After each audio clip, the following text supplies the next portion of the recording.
আবু বকর জীবনের শেষ সময় ঘরের মধ্যে শুয়ে আছে, বিমারের মধ্যে রয়েছে, 3 দিন সালাম হচ্ছে, লাখো লাখো মানুষ চলে এসেছে, পীরকে দেখতে পাইনি, কাঁদতে লেগেছে।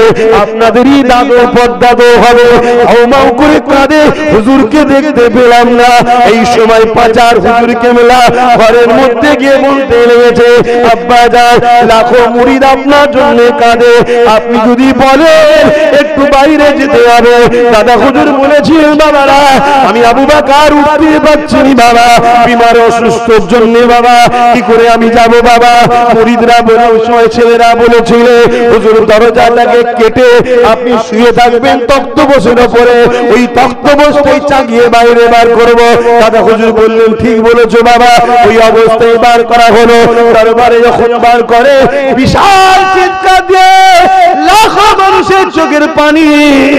দাদা হুজুর কি বলেছিল, বাবারা কুল্লু নাফসিন যায়িকাতুল মউত, কেঁদো না বাবা, কেঁদো না বাবা, সবাইকে একদিন মৃত্যুর স্বাদ চাখতে হবে বাবা। আমি আবু বকর তোমাদের জন্য বাবা অনেক কিছু করে রেখে গেলাম। এই বাংলা শেরেক ভরা ছিল, তাকে আমি মুক্ত আল্লাহ করিয়েছে আমার দ্বারা। পীরের নামে জবাই করা হতো, আমি বন্ধ করেছি। মিথ্যা আস্তানাতে উঁচু করে গম্বুজ তৈরি করে সেখানে চাদর ছড়িয়ে দিয়ে নানা রকম বেশরিয়াতি কাজ হতো, নাচ গান হতো, হিজড়ে নাচ হতো, চেনা ব্যভিচারীও হতো। আমি আবু বকরের দ্বারা আল্লাহ বন্ধ করিয়েছে বাবা। অনেক বেশরিয়াতি শিরকি কাজ ছিল, আমি আবু বকরের দ্বারা আল্লাহ সংস্কার করিয়েছে বাবা। আমি আবু বকর চলে যাব। আমি তোমাদের কাছে 3টে জিনিস রেখে যাচ্ছি বাবা। প্রথম নম্বর হলো আহলে সুন্নাত ওয়াল জামাত, যে সিলসিলার আমি ইমাম হয়ে এসেছিলাম। দ্বিতীয় নম্বর হলো আমার ওসিয়তনামা, এটাকে তোমরা ধরে রাখবে। 3 নম্বর হলো বাবা আমার আওলাদ, এদেরকে পিয়ার করবে, ভালোবাসবে, মহব্বত করবে। যদি আমার আওলাদের মধ্যে বাবা কাউকে দেখো শরীয়ত বিরোধী হয়ে গেছে, তার সমালোচনা করবে না, তার থেকে মুখটা ঘুরিয়ে নেবে, তার কাছে যাবে না, তাকে মানবে না। তুমি যদি মুরিদ দাবি করো, তাহলে রাস্তায় কেন দাঁড়াও, তোমার পীরের বাচ্চার মোকাবিলা। তুমি মুরিদ দাবি করো, তাহলে তোমার তো উচিত ফুরফুরার জমিনে যাওয়া।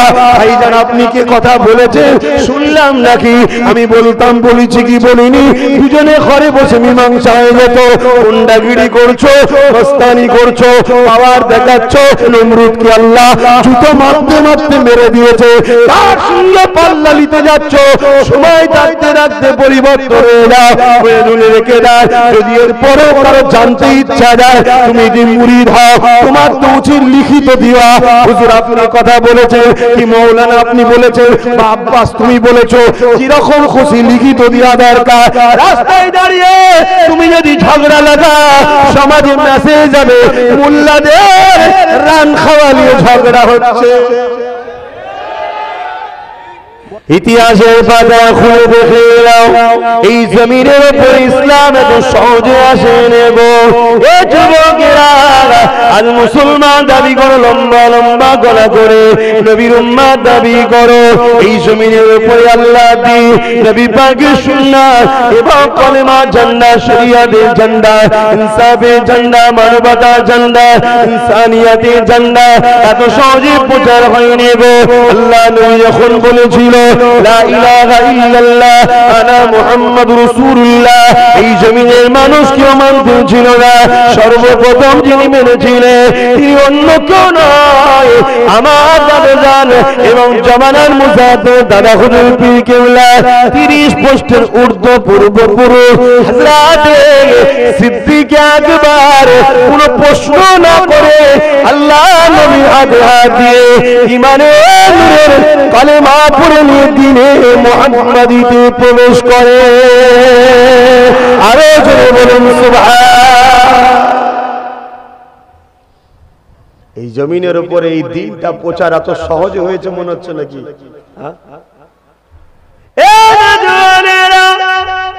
সকলের মাথা গরম ভালো নয়, হালকা বয়সে রক্তের গরম আছে।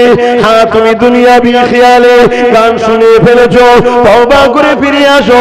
নামাজ কাজা করে ফেলেছো, তওবা করে সিজদায় পড়ে যাও।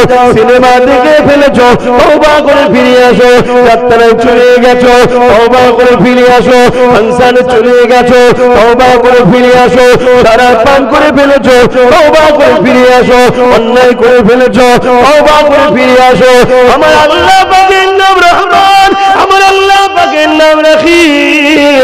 নবী আমার জানিয়ে দিলে, এ আমার উম্মত উম্মতিরা, তোরা আমার উম্মত হওয়ার জন্য আল্লাহ তোদেরকে অনেক সুযোগ দিয়েছে।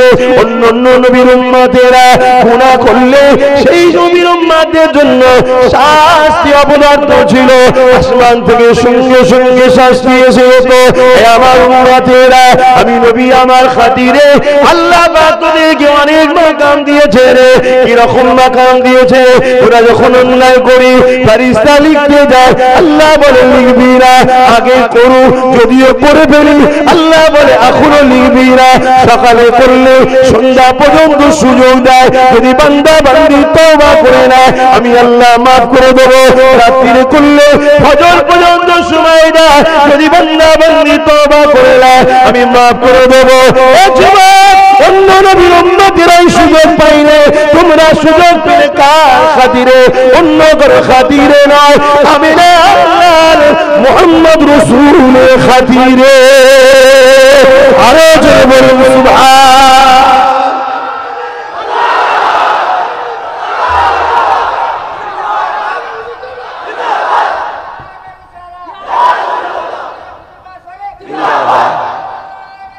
আল্লাহ।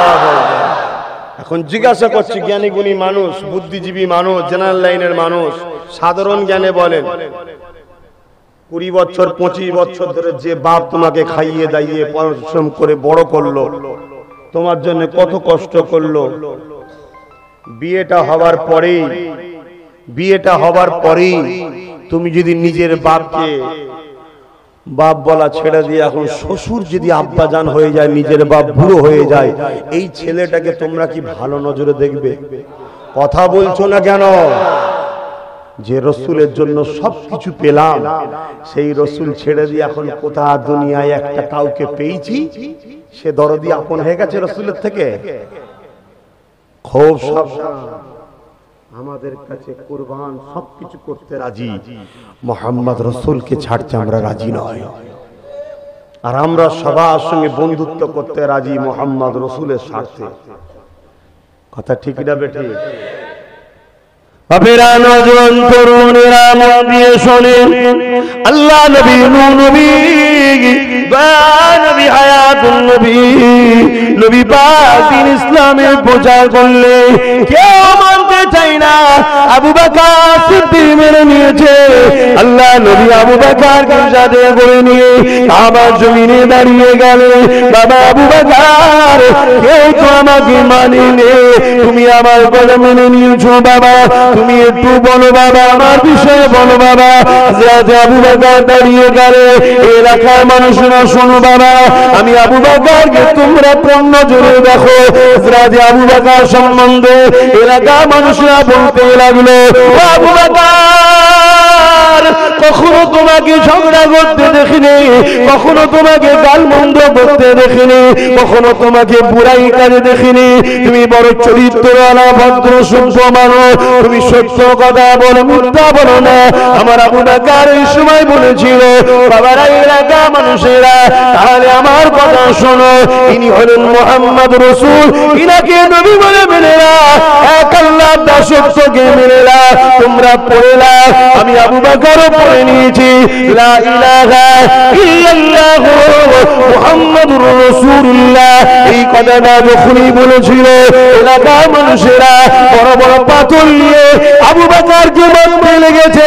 শোনো শোনো যুবক, এই জমিনের মাথায় টুপি এখন অনেক পাবে, দাড়ি এখন অনেক পাবে, জুব্বা এখন অনেক পাবে, মসজিদ অনেক পাবে, নামাজ এখন অনেক পাবে, পীর এখন অনেক পাবে, পীরজাদা অনেক পাবে, দরবার অনেক পাবে। এই যুবক, কিন্তু সেদিন জমিনের উপরে কেউ ছিল না আল্লাহ মারা, কেউ ছিল না নবীকে মারা। সেদিন আমার আবু বকর যখনই নবীর পক্ষে কথা বলেছিল, আল্লাহর পক্ষে কথা বলেছিল, আমার আবু বকরকে তৎকালীন আবু জুলুদ বা সাইবা আবু লাহাবরা মেরেছিল। সেই আবু বকরের খুন আমার শরীরে আছে। সেদিন আমার আবু বকর এত খুন জড়িয়েছিল, এত খুন আবু বকরের শরীর থেকে বেরিয়েছিল, কাবার জমিনের উপরে আল্লাহ নবীর পাশে আবু বকর আগুনে পড়ে গিয়েছিল।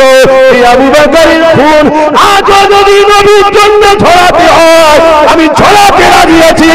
তথাপিও যতদিন বাঁচবো এই জমিনের উপরে নবী নবী নবী নবী নবী করে যাব। আমার সঙ্গে কারা নবী নবী করতে রাজি আছে? হাত তুলে দেখো। নবী নবী নবী নবী নবী নবী, ইয়া রাসূলুল্লাহ, ইয়া রাসূলুল্লাহ, ইয়া রাসূলুল্লাহ, ইয়া রাসূলুল্লাহ, ইয়া রাসূলুল্লাহ, ইয়া রাসূলুল্লাহ, ইয়া রাসূলুল্লাহ, ইয়া রাসূলুল্লাহ, ইয়া রাসূলুল্লাহ, ইয়া রাসূলুল্লাহ, ইয়া রাসূলুল্লাহ, ইয়া রাসূলুল্লাহ, ইয়া রাসূলুল্লাহ, ইয়া রাসূলুল্লাহ, নারে তাকবীর।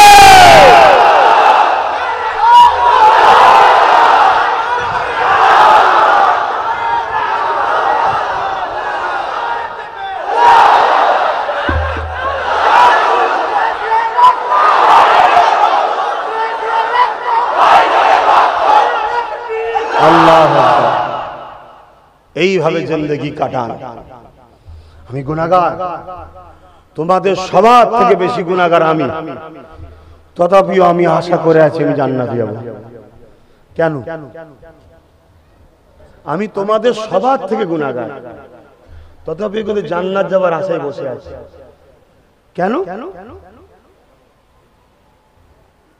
এই শুনছেন না? কেন? আল্লাহর কোরআনের একটা আয়াত আছে, ওয়ালা সাউফা ইউতিকা রাব্বুকা ফাতারদা। হাফেজ সাহেবদের আলেমদের জিজ্ঞাসা করুন, ওয়ালা সাউফা ইউতিকা রাব্বুকা ফাতারদা, এই আয়াতের তাফসীরে শুনছেন তো? এইদিকে খেয়াল আছে তো? এই আয়াতের তাফসীরে কি বলছে? কিয়ামতের দিনে আমার আল্লাহ তিনার হাবিবকে বলছেন, হাবিব ওয়ালা সাউফা ইউতিকা রাব্বুকা ফাতারদা, আমি আপনাকে অচিরে অর্থাৎ ময়দানে মাহশরে মুফাসসিরিনরা বলছেন এত দিয়া দেব। যুবক, রাস্তা ঠিক করো, রাস্তা ঠিক করো। হুজুরের মিষ্টি হাসিতে ভেসে যাও, বক্তা সাহেবের মিষ্টি কথাতে ভেসে যাওনি। 200, 500, 1000, 10,000 টাকাতে নিজের ঈমানকে বিক্রি করে দিওনি। বুঝার চেষ্টা করো। ওয়ালা সাউফা ইউতিকা রাব্বুকা ফাতারদা, অচিরে আমি আপনাকে এত দিয়া দেব, যতক্ষণ পর্যন্ত না আপনি খুশি হচ্ছেন ততক্ষণ আমি দিয়েই যাব, দিয়েই যাব, দিয়েই যাব। এই আয়াতের তাফসীরে ব্যাখ্যাতে মুফাসসিরিন হযরতরা বলছেন, কিয়ামতের দিনে আল্লাহ তিনার দোস্ত নবী মুহাম্মদ রাসূলকে বলবেন, হাবিব আজকে আপনি কাঁদবেন না, আজকে সেই দিন ওয়ালা সাউফা ইউতিকা রাব্বুকা ফাতারদা, ওয়াদা পূরণ করার দিন। আপনি আপনার উম্মতদের করে ইশারা করুন কোথায় যেতে, জোরে বলুন, যা যা। নবী ইশারা করতে থাকবে আর আল্লাহ কুদরতি নজরে হাবিবের দিকে তাকিয়ে থাকবে। যতক্ষণ না নবী হাসবে ততক্ষণ আমরা জান্নাত যাব। জোরে বলুন সুবহানাল্লাহ। আহারে আমার নবী সাল্লাল্লাহু আলাইহি ওয়াসাল্লামের পিছনে নামাজ পড়তো রাইসুল মুনাফিক আব্দুল্লাহ ইবনে উবাই, এবং সে এমনও করেছে আমার নবী যখন মদিনাতে ঢুকতো সাহাবাদেরকে লক্ষ্য করে বলতো, এ সাহাবারা চুপ করো, মুহাম্মদ রাসূল আসতে লেগেছে। কিন্তু আব্দুল্লাহ ইবনে উবাই সুযোগ খুঁজতে লেগেছে কখন মুহাম্মদকে জড়ানো যাবে। হঠাৎ করে একদিন দেখা যায় আমার নবী পাক সাল্লাল্লাহু আলাইহি ওয়াসাল্লাম আহলিয়া আমাদের সকলে আম্মা জান হযরত আয়েশা সিদ্দিকা সফর থেকে আসার সময় অনেক বড় কথা আপনারা নিশ্চয়ই জানেন। একটা ঘোড়ার পিঠেতে উটের পিঠেতে যে কাজা করা থাকে তার মধ্যে ছিল, উনি বড় হালকা ছিলেন, তাই ওই সাফওয়ান নামক একজন সাহাবী সেটাকে তুলে নিয়ে ঘোড়ার পিঠে দিয়ে উটের পিঠে দিয়ে টানতে টানতে নিয়ে চলে এসেছে। মনে করেছে আম্মা জান হয়তো এর ভেতরে আছে, কিন্তু আম্মা জান প্রয়োজনে ফাঁকে গিয়েছিল। এসে দেখছে এই দিকে আমার নবী পাকের সেই কাফেলা চলে গেছে। এই হালকা বয়স ছিল, কি করবে, ওখানে ঘুমিয়ে পড়েছিল। এমন সময় ওই সাফওয়ান নামের সাহাবী তিনি লাস্টে আসতে খুঁজতে খুঁজতে আসতে লেগেছে, দেখছে কেউ কোথায় রয়ে গেছে নাকি। এই আম্মা জানকে দেখতে পেয়ে ইন্না লিল্লাহ পড়ে নিয়ে এমন করে তিনাকে উটের পিঠে চাপিয়ে ওই উটের দড়িকে ধরে ধরে নিয়ে আসছে। যখন মদিনায় নবীতে ঢোকে, মদিনা শহরে ঢোকে, ওই রাইসুল মুনাফিক আব্দুল্লাহ ইবনে উমার এইটাকে দেখার পরে মদিনার বাজারে বাজারে সর্বপ্রথম সে বলেছিল মুহাম্মাদের স্ত্রীর সঙ্গে নাউজুবিল্লাহ। সবই আপনারা জানেন, এর পরের ভাষা জবান দিয়ে বলতে পারছি না। এ যুবক রে, শুনে রেখে দাও, মুনাফিক কত খারাপ জিনিস দেখো। সে এমন করে কি করলো, আম্মা জানের উপরে ইলজাম লাগিয়ে দিল। আম্মা জান মনে দুঃখে ঘরে চলে গেল। অনেক বড় কথা, আল্লাহর আয়াত নাজিল হয়ে গেল। আমার আল্লাহকে জানিয়ে দিল, হাবিব আয়েশার সঙ্গে বিয়েটা আমি আল্লাহ দিয়েছি, অন্য কেউ না। আমি আগের খবর জানি, পরের খবর জানি, সব খবর জানি। আমার হাবিব রে, আম্মা আয়েশা সিদ্দিকা যদি নাপাকি হবে বা খারাপ কখনো হয়ে যাবে, হাবিব রে তোমার সাথে কখনো আয়েশার বিয়েটা আমি আল্লাহ দিতাম না। আমি যখন বিয়ে দিয়েছি আয়েশা পুণ্যে কি থাকবে শেষ জীবন সব আমি জানি হাবিব, কেন আমি তাকে বানিয়েছি। আমার হাবিব নিশ্চিন্তায় যান, আয়েশাকে নিয়ে আসেন। আয়েশা পবিত্রতা নারী।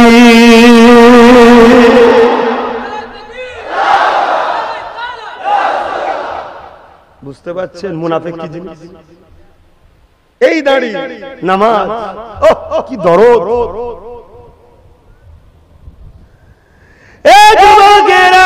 এই জমিনের উপরে কাদের রক্তের বিনিময়ে দিন ইসলামটা প্রচার হয়েছে, একটু জানতে হবে।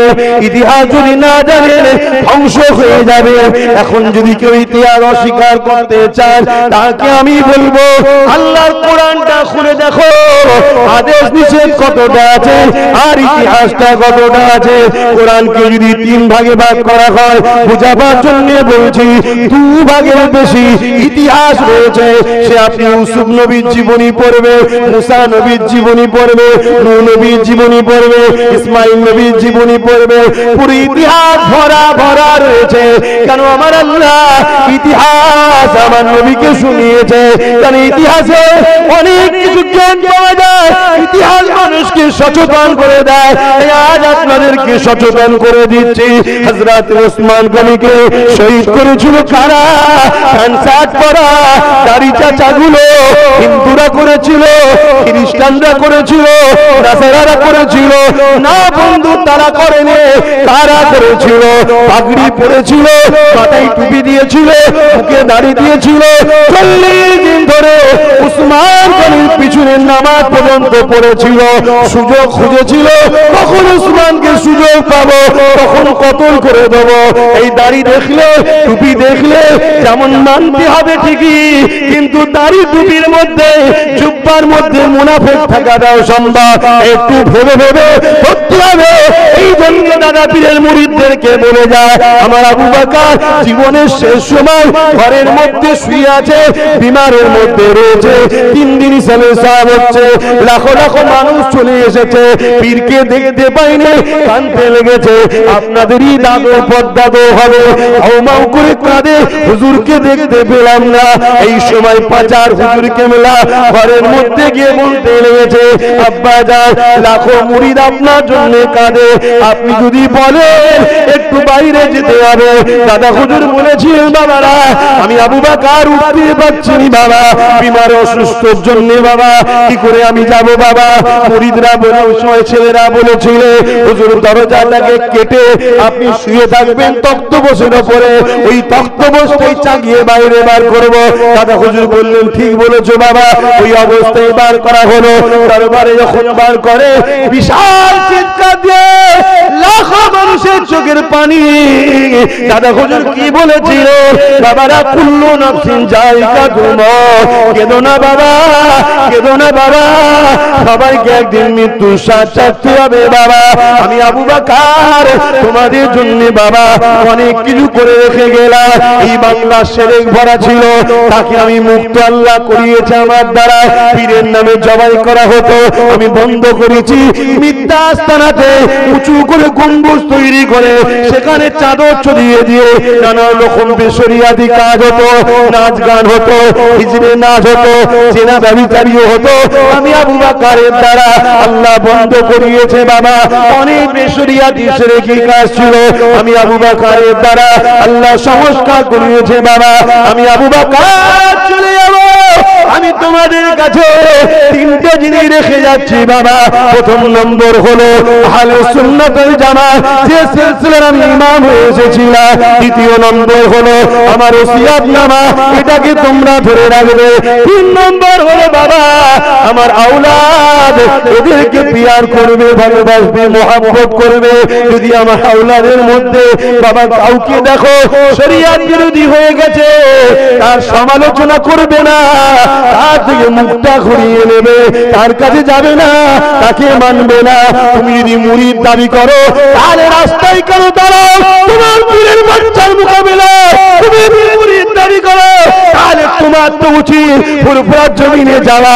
ভাইজান আপনি কি কথা বলেছেন শুনলাম নাকি? আমি বলতাম, বলেছি কি বলিনি? দুজনে ঘরে বসে মীমাংসা হয়ে যেত। গুন্ডাগিরি করছো, মস্তানি করছো, পাওয়ার দেখাচ্ছ।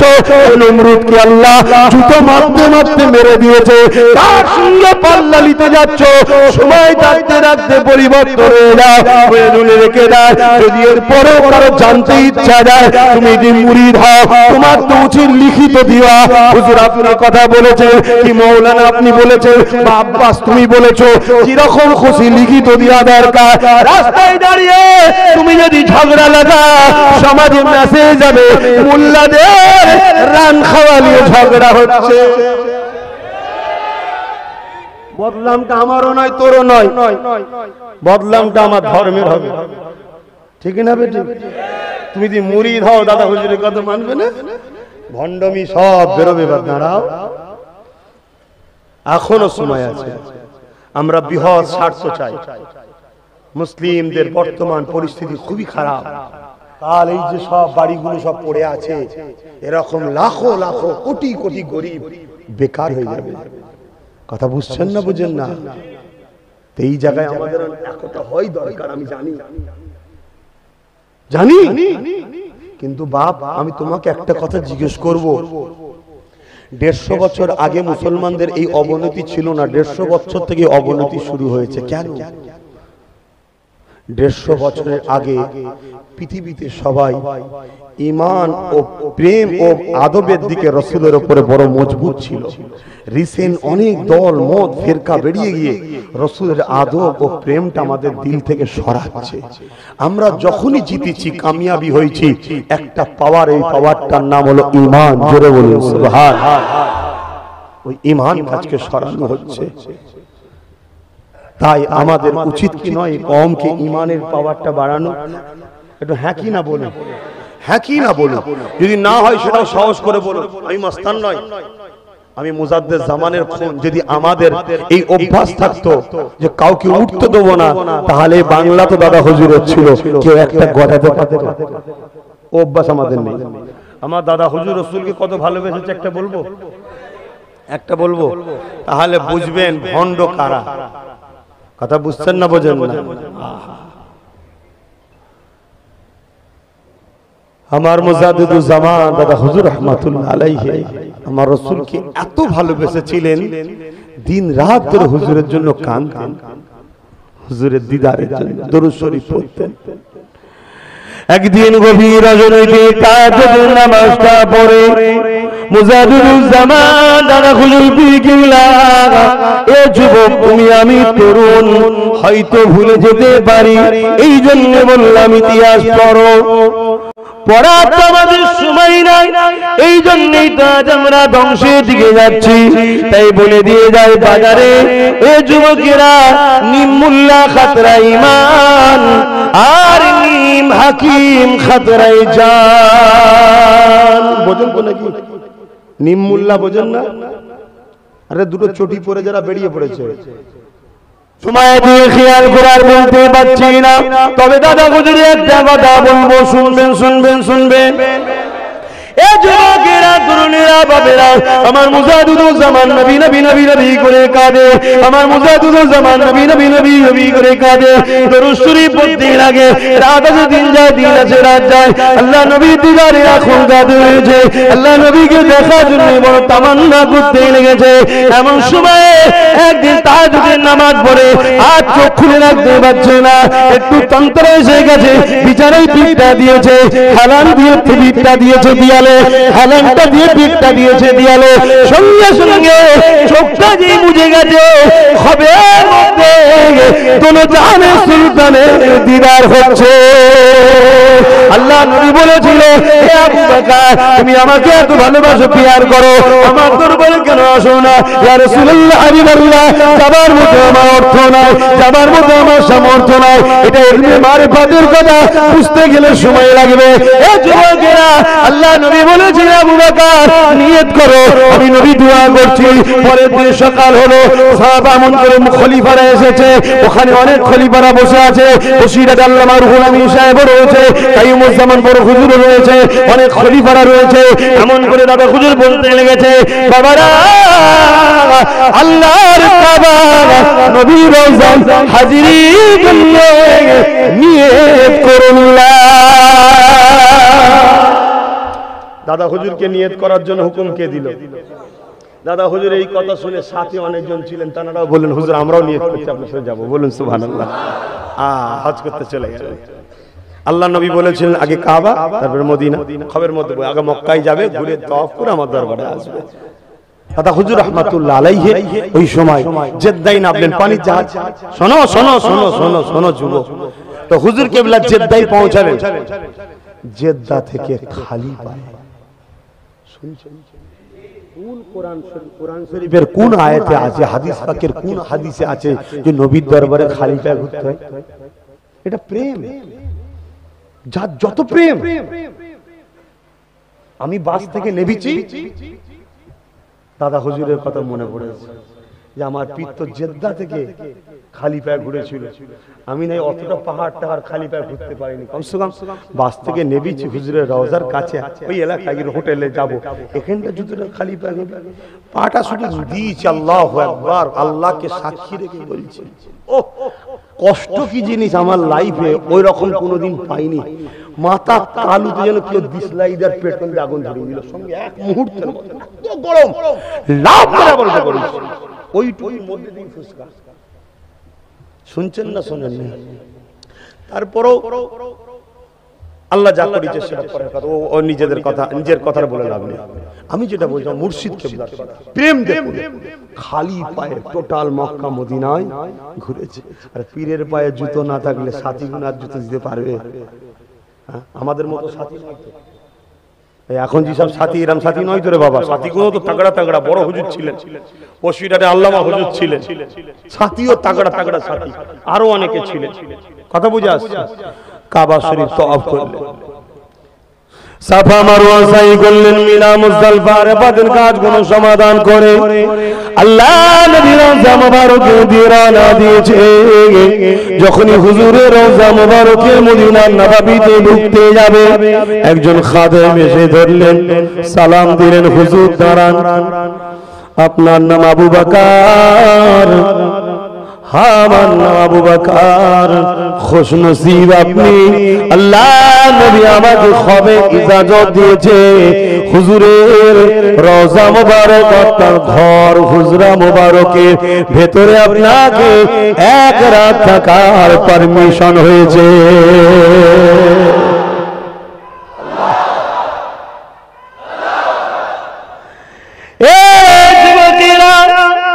ব্যক্তিগত কারো সঙ্গে রাগ আগেও ছিল না, আজও নাই। হঠাৎ করে আব্বাস সিদ্দিকী কেন বলে বুঝতে হবে, যখন তুমি আমার দাদা পীরের সিলসিলার মুরিদের কাঁধে বন্দুক রেখে তোমার স্বীকার করছো করো, কিন্তু মুরিদকেই যখন স্বীকার করতে চাইবে তখন কিন্তু আর চুপ থাকা যাবে না। তাই বলি লড়াই যখন করতে এসেছো, এতই যখন প্রেস্টিজে লেগেছে, একটুখানি সমাজকে জানাও আমার পর্দা তো এমন ছিল আমি জানালাম, তোমাদের পর্দা তো কেমন ছিল জীবনী গুণ একটু ওয়াজ করে শোনা। যদি বলো কোরআনের মাহফিলে পর্দাদের কথা বলবো কেন, অবশ্যই ঠিকই কথা বলবো কি করে। পর্দা তো যদি আল্লাহর ওলি হয় বলা যাবে, কেন কোরআন ওলিদের কথা ঘোষণা করেছে। বলো না শুনিয়ে, আমার জানা নেই।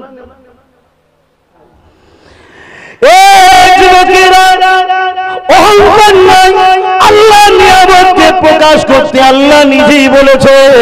একটা ইতিহাস বলি শুনে রেখে দাও। হযরত ফারুক আযম যখন খলিফা ছিলেন, আমিরুল মুমিনিন ছিলেন, ওই সময় একজন লোক ওমর ফারুকের দরবারে এসেছে। কাঁধে একটা ছোট্ট বাচ্চা রয়েছে, ধুলোবালি মাখা, জামাগুলো সব ছিঁড়া খোরা। ওই মানুষটার গায়ে ধুলোবালি, বাচ্চার গাটা খালি ছিল ধুলোবাকি, কিন্তু মানুষটার জামা করা ছিঁড়া ছিল। এইভাবে উস্কো খুস্কো চুললে খালি পায়ে খাওয়া নেই, জীর্ণ শীর্ণ মানুষটা ওই বাচ্চাটাকে কাঁদলে আমিরুল মুমিনিনের দরবারে এসেছে। হযরত ওমর ফারুক বলেছিল, তোমার নাই অভাব হয়েছে, ভিক্ষা চাইতে এসেছো, তুমি একা আসতে পারতে, বাচ্চাটাকে কেন নিয়ে এসছো তো শিখবে। ওই মানুষটা বলেছিল, হুজুর বিয়াদবি নেবেন না, আমি কোনো ভিখারি নয়, আমি একজন নাম করা বিজনেসম্যান, তামাম ওয়ার্ল্ডে আমার বিজনেস চলে। তাহলে এই দৃশ্য কেন হুজুর? আল্লাহর হুকুমে আপনার কাছে এসেছি, কুরবান যাক আল্লাহ। আল্লাহ আব্বাস সের বাপ মা জান মাল সব তোমার হাবিবের কদমে কুরবান যাক, তোমার কুদরতি কদমে কুরবান যাক। আল্লাহ আব্বাসের গাড়ি ঘোরাচ্ছে। কে ঘোরাচ্ছে গো? হযরত ওমর ফারুক জানতে চেয়েছিল কি হয়েছে বলো। ওই মানুষটা যখন বলেছিল, হুজুর আমি যখন বিদেশে সফর করতে যাই, আগেকার সময় পানির জাহাজে সফর হতো, বিজনেস করতে গিয়েছিলাম, 2.5 বছর 3 বছর পরে পরে ফিরে আসতো, আবার 7 মাস 8 মাস পরে বেরোতো। আমার স্ত্রী তখন গর্ভবতী ছিল, আমি স্ত্রীকে রেখে দিয়ে যাচ্ছিলাম, যাবার সময় আসমানের দিকে তাকিয়ে বলেছিলাম, মালিক চলে যাচ্ছি বিজনেসে, আমার বাচ্চাকে তোমার হাওয়ালায় রেখে গেলাম। হুজুর আমি ফিরে এসেছি, এলাকায় মানুষকে জিজ্ঞাসা করি, আমার ঘরে ধুলো বালি সব জঙ্গল হয়ে গেছে, কেন কি ব্যাপার? তখন এলাকার মানুষ বলেছিল, তোমার স্ত্রী বাচ্চা প্রসবের সময় মারা গেছে, বাচ্চা পেটে থাকতে থাকতেই মারা গেছে, আমি বাচ্চা সমেত তোমার স্ত্রীকে কবর দিয়েছি। হুজুর আমার মনের মধ্যে চিন্তা হতে লাগলো, এটা কি করে হতে পারে? আল্লাহ পাক ওয়াদা করেছে যে যারা আমার কাছে শুয়ে দিয়ে যায় তাদেরকে আমি হিফাজত করি।